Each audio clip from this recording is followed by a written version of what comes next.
गोपी ग्वाल सब ठगे से रह गए। गोपी ग्वाल सब ठगे से रह गए।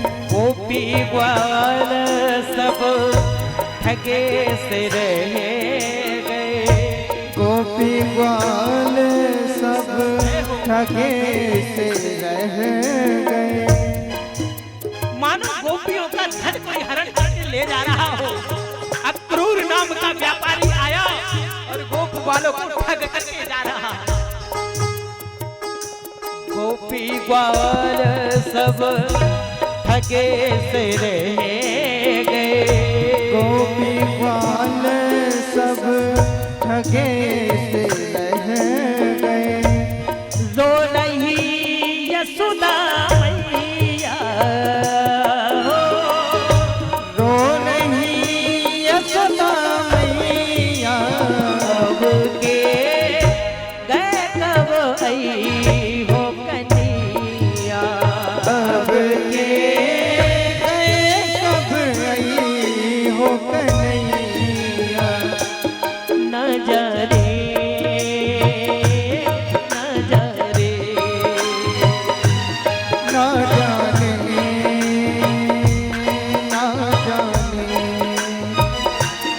न जा रे न जा रे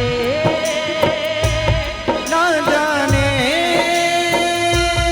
ना जाने न जा रे न जा रे हो ना जाने हो ना जाने।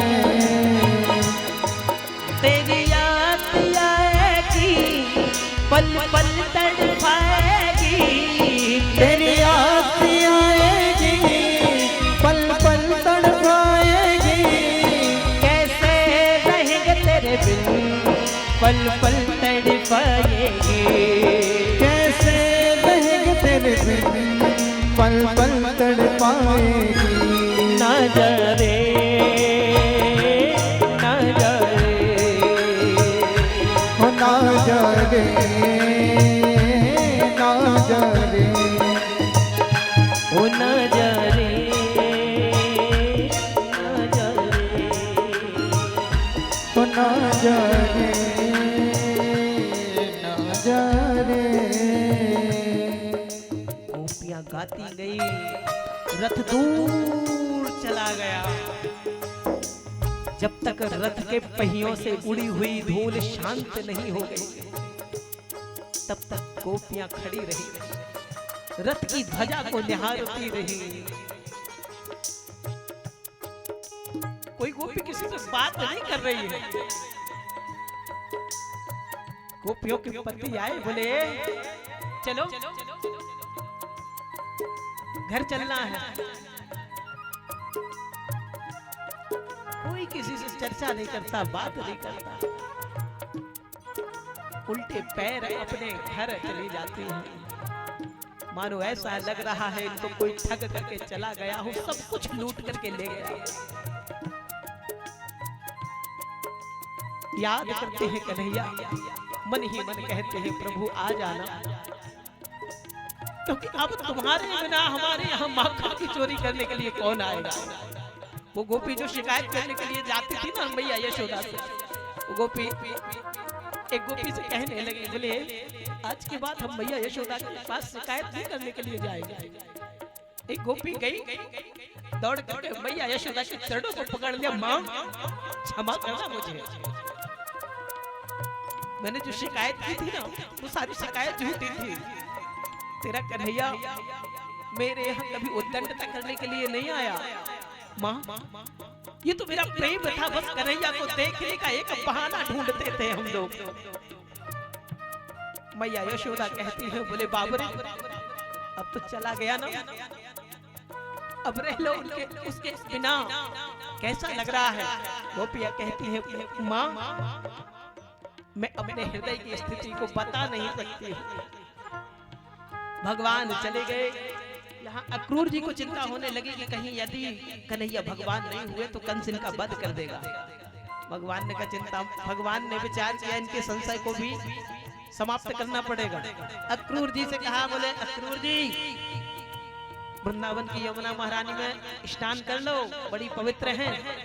अक्रूर जी स्नान करने के लिए जैसे ही डुबकी लगाई तो जिस स्वरूप का दर्शन रथ पर हो रहा था वही स्वरूप का दर्शन अंदर जल में होने लगा। अक्रूर जी समझ गए कि कन्हैया भगवान है। यहाँ भगवान का रथ पहुंचा और पहले ही नंद बाबा गोप ग्वालों को लेकर के पहुंच गए थे। अक्रूर जी रथ लेकर के चले गए कंस के दरबार में। बोले महाराज हम उनको लेकर के आ गए। कंस ने यहाँ रणनीति बनाना प्रारंभ कर दी और इधर भगवान ने जैसे ही देखा मथुरा को, पहले का समय नहीं था, पहले का समय तो ये था कि महाराज 10 किलोमीटर भी कोई नगर होता था तो लोगों को वहां जाने में बरसों लग जाते थे, अपने नगर में ही रह करके मस्त रहते थे। उन गोप वालों ने जैसे ही देखा, ओरे कन्हैया देखियो बड़े बड़े महल हैं यहाँ। भगवान ने कहा, बोले हाँ। बोले ओरे कन्हैया, बोले एक बात बता, ये हम मेला देखने के लिए जा रहे और यदि अगर किसी राजा के बेटे ने हमको भगा दिया तो? बोले क्यों? बोले देख ना रहे हो, दशा देख लो। ये फटे पुराने वस्त्र हम लोग पहने हैं और हम लोगों को ये इन वस्त्रों में कोई अंदर नहीं जाने देगा। कोई ऐसी व्यवस्था हो जाए तो आनंद आ जाए। तो महाराज एक कंस का धोबी चला आ रहा है, सिर पर वस्त्रों का गट्ठा रखे चला आ रहा है। तो भगवान ने जैसे ही देखा, ओ व्यवस्था हो गई ग्वालों। कहा मामा जी राम राम। कंस के धोबी ने दृष्टि घुमाई, कौन?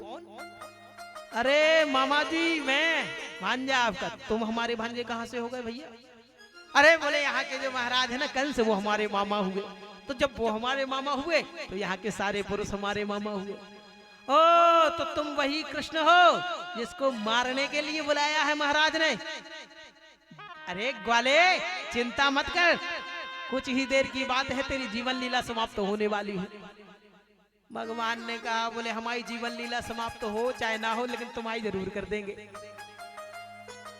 वाल वाल कहने लगे, ओरे कन्हैया जाखो भी दिखा दो पूतना वारे हाथ, बहुत बड़बड़ाए रहो जो। तो महाराज चक्र को आदेश दिया, कंस के धोबी के सिर को धड़ से अलग कर दिया, समाप्त हो गया। अब गोप वालों ने वस्त्रों को उठाया और जिसके हाथ में जो वस्त्र आए वो धारण कर लिए। अब यहाँ पर भगवान के जो गोप ग्वाल उन बड़े बड़े वस्त्रों